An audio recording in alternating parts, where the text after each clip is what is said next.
Hey, what's up? I'm Rashad. Review, spoilers, of course, for Shang-Chi and the Legend of the Ten Rings. Make sure you do subscribe to the channel for more reviews and like it and share it and comment if you have questions or want to just talk about how much you like to dislike this movie. Shang-Chi and the Legend of the Ten Rings, just going to give my overall thoughts, talk about some things that we liked, we didn't like, and those two in and post credit scenes. Of course, all spoilers. I can't do this without spoiling the movie. So if you haven't seen it, come back and talk about it with us in the comments. I like this movie a lot. All right. As an overall moving, this really works, and how they integrated it back into the MCU works really well also. So those two things that I really appreciated. The next thing I really appreciated was the fight choreography. It was it was top tier, not just for like a Marvel movie, just for movies period. There's some scenes in this movie that are like really really well done. The standout scene for me is a scene where they're at a like some sort of illegal fight club, which is going to be Shang-Chi's sister. He meets her up in Macau, and because of course they've been separated for years. At the point, he thinks that she has called him to meet up. There's a scene when they're in that fight club. Their dad, Wen Wu, not the Mandarin. When Wen Wu comes through, and they try to pick them up, and they're on the like the scaffolding on the side of the building, and that fight scene is just, it's almost perfect. Not even is it great just because how they did it. Also, the stakes of it all was really good. Like it felt like, yo, a fam could fall off this side of this building at any time. Also, the way that it was lit. So it's at night, but it doesn't look it didn't look dark or like muddy or like grayish, or like, you couldn't really see, like, even though it was at night, it still was lit to the point where you can see all the action.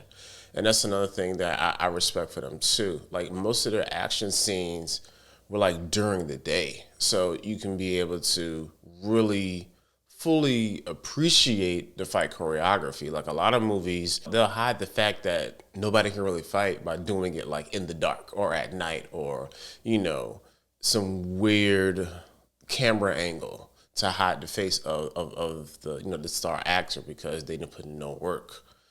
But yeah, like that's fight choreography, definitely top tier.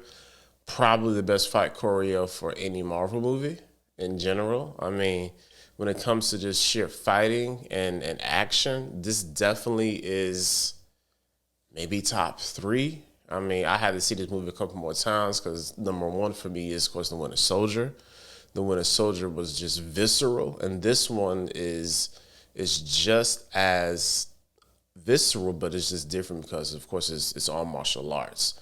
But the fight choreo, awesome. Things that what else I liked? I also like Simu Liu. He played a really good, really strong actor. Like I also liked his connection with his sister. They really pulled off the fact that they grew up together, were separated, and now they're trying to come back. Like that whole storyline was really really good. Also liked Wen Wu. Like he was a definite, not even say like a villain. He just was misunderstood. I mean, of course we see him fighting for thousands of years with the Ten Rings, and the Ten Rings are basically giving him immortality.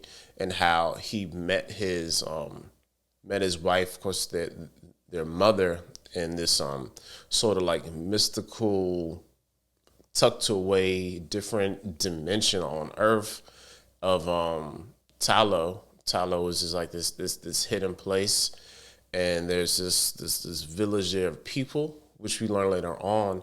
There was an entire almost civilization on its own very Black Panther esque. How we have these subsets of places that are unknown to the greater world, just like a lot of like what I'm looking for here.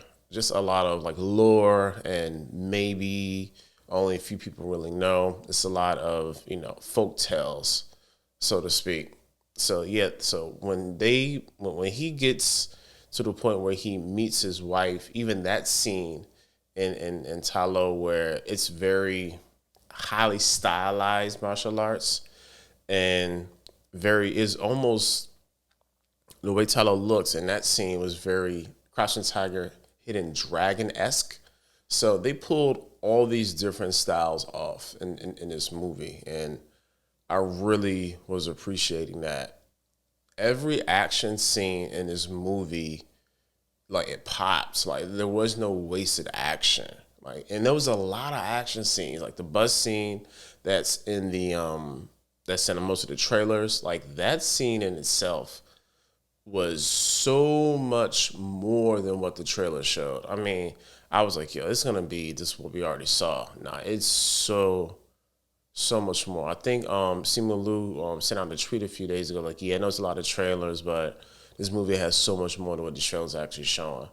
Because after a while, I just stopped watching the trailer. So I was like, man, I just want to go in there as I'm already sold. So you even got to sell me twice. All that was really really good. I'm trying to think of what else was great about this movie. Yeah, all the things are great. Oh yeah, plot. So how they laid out the plot, of course, we have the exposition of what the Ten Rings kind of are. They never really fully explained the Ten Rings, which I'll get to with the post credit scene, and how when Wu has been conquering over years, then eventually he stops after he meets his mom.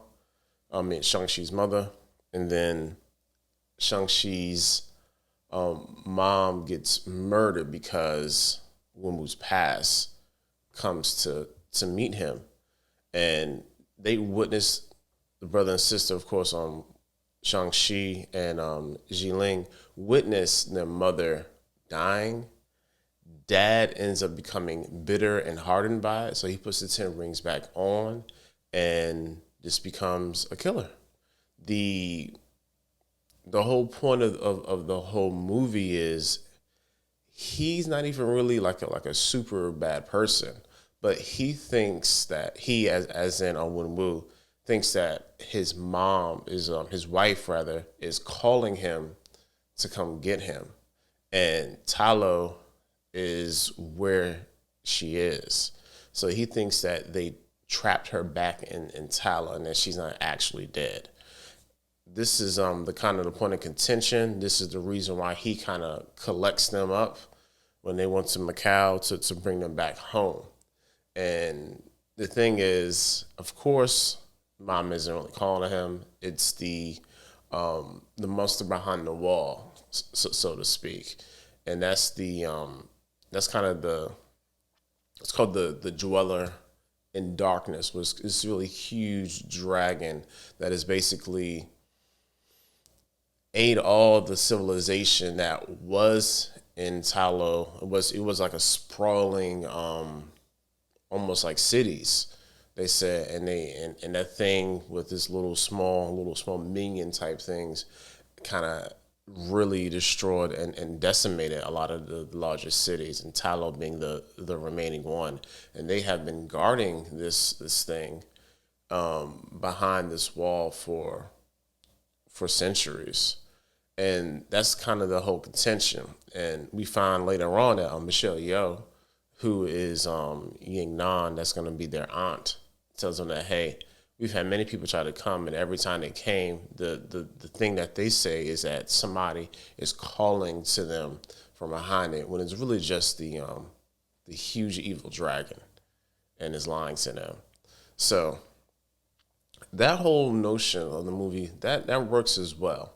However, what didn't really work for me was how they got there, and when they get back to Wen Wu's compound, and they end up having this, disagreement, and they put him in, lock him up in a little dungeon down below.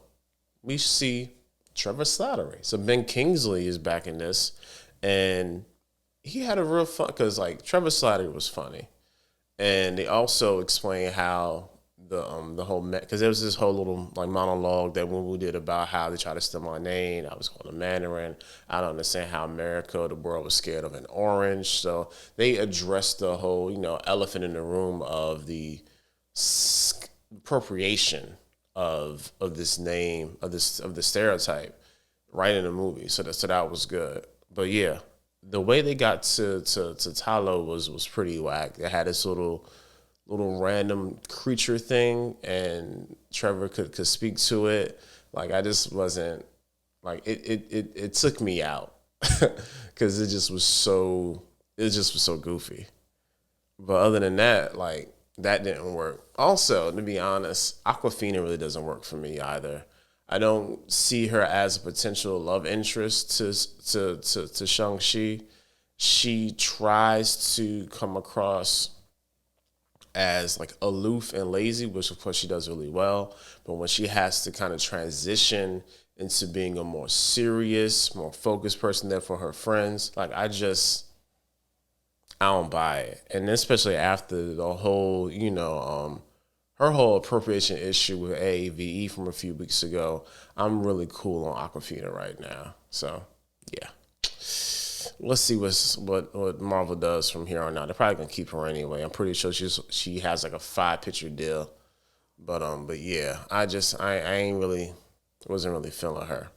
Another cool thing that happened is Abomination and Wong from the trailer. So we see Abomination and Wong at Xiling has her own fight club in Macau. That's where the building from the scene from earlier when the Ten Rings comes to pick them up. She has her own legit fight club that has like underground fighting of like powered individuals and the whole nine. There was somebody that was glowing. I couldn't really recognize who it was, but their whole body was glowing. I wish I could have paused that, but who's in movies? And we see in the main event, we see Wong and Abomination. The funny thing is, Abomination and Wong are fighting, but it's almost like like wrestling, because after the fight is over, like Wong ends up outsmarting Abomination and using the portals, and he punches himself. So they go back out like in like the the locker room, and he's like, "Hey man, we got to kind of sell this a little bit better next time." So even Wong is trying to make money and still trying to make Abomination have a couple bucks too. So that was real interesting to me. But yeah, overall, man, this movie was really it was really good. Even despite my my nitpicks, it was a really good movie. Post credit, we see Wong show back up. Shang-Chi and Awkwafina, Katie, is her name in the movie, was talking to their friends about, they'll pass 2 weeks. Wong shows up, sling ring, brings her back to the sanctum. And who shows up? We got Captain Marvel pops up. We have Bruce Banner, not Professor Hulk, but legit Bruce Banner, arm still in the sling. And they're talking about the ten rings itself. And the crazy thing is, we already know like the sorcerers usually have records of everything that's magical or even related to stuff. So they didn't have no sort of understanding where the 10 rings were. But they did see that the 10 rings itself was a beacon. And when Shang-Chi ended up, gaining them from his dad, that he said, like, they felt it, even though they was in Talo, and Talo was definitely off the map. He said they still felt it, and when they kind of analyzed it, there was a beacon inside of it. So we could have the people who, I know like in the comics there's like some sort of like spacefaring dragon race that kind of brought them to Earth, but we could even see that, which is crazy. Speaking, oh yeah, there was a dragon in Talo too. There was a dragon there, and Carol Danvers dipped on them again. She definitely left, and oh yeah, post credit scene. So post credit scene is the scene that's like the really interesting one. There's a Shang-Chi made mention that his sister was going back home to his dad's compound to shut down his business. Wrong. Wrong. She actually went back to his compound to essentially do what she was doing before, and that was making money. So she went back to her own pop's compound, took it over, and now she's the new leader of the Ten Rings organization, even though Shang-Chi has the literal 10 rings. So we're going to also see them again. And the end tag says the 10 rings will return. So hopefully we're going to get a very 10 ring centric movie, because the storyline with Jingling was the fact that she was a girl and like there was no real, she didn't get a whole lot of love. So now she's going back to reclaim and empower herself and still make money. But yeah, I know this was long, but this is all I got. And this is, again, I really will probably I'm probably gonna end up going seeing this again. It was really good. And yeah, like, share, subscribe, man. We'll see you on the next one, this Saturday vlog. Next Monday, new podcast, me and Keisha. Next Wednesday, next episode of Marvel's What If. And last episode with Doctor Strange was awesome. Hopefully we can, get a good one for number 5. Till the next time.